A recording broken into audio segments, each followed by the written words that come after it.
everybody.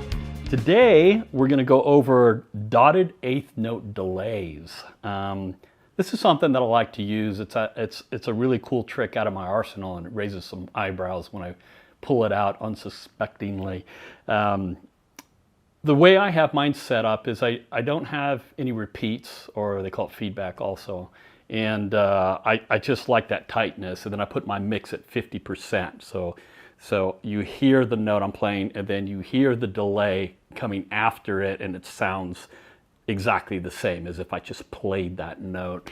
If you have a delay that has a dotted eighth note setting, that's great. You can do this example that I'm going to show you.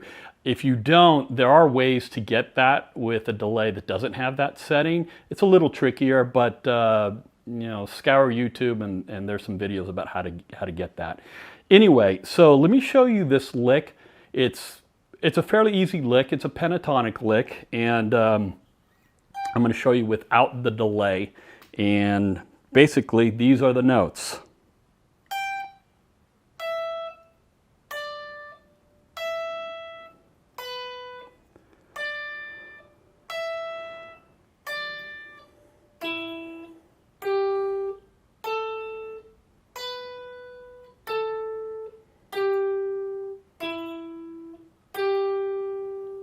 Okay, and when you switch on the delay, if I could get in the groove of the tempo here, let's see if I can do this.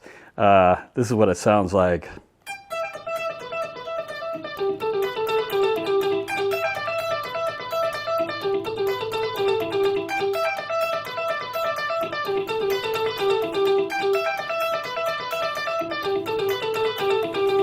Pretty cool, huh? So I'm only playing eighth notes, as you heard me. This is what I'm playing.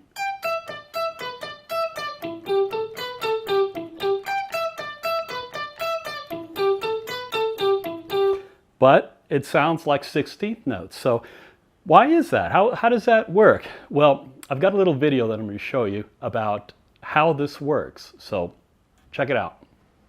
Okay, so what's going on with dotted eighth notes?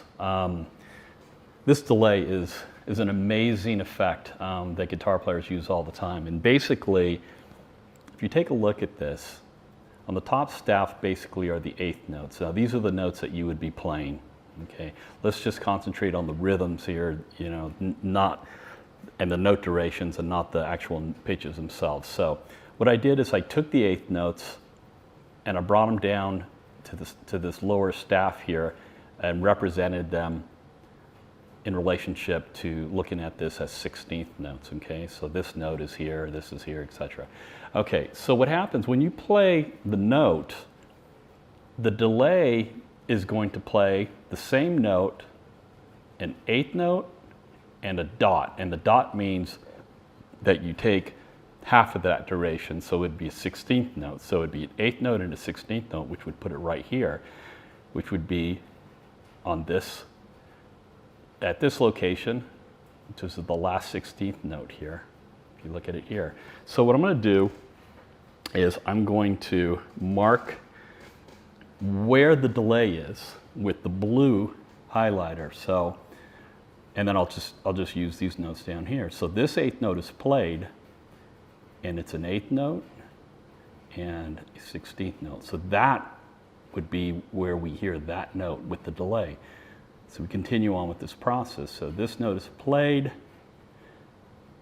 this gets heard here, this note is played, an eighth note and a 16th, it gets heard here, this note is played, eighth note, 16th, you get the idea. This note is played, it's heard here, this note is played, it's heard here, this note is played, it's heard here, and then this note is played, eighth note, 16th note, and it's heard here. Now, if you notice, when you first start the sequence, if you've played an eighth note delay before, you know that it doesn't start right away.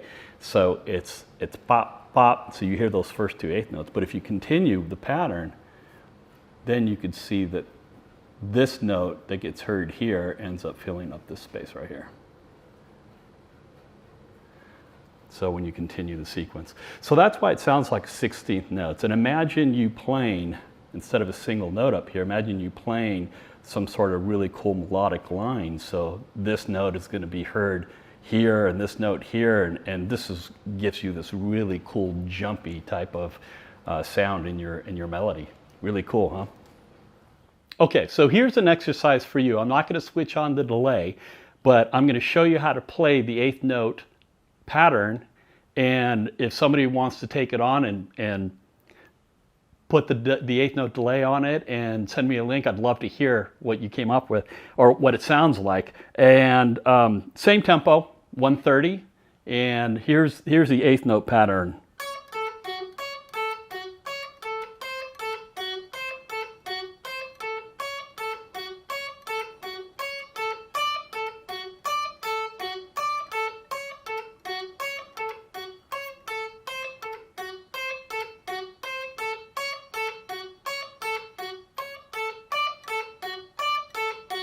All right, check that out. So I hope that you get a lot of benefit out of this. I know that I have, and it's been a super fun thing to mess around with. So anyway, until next time, see ya.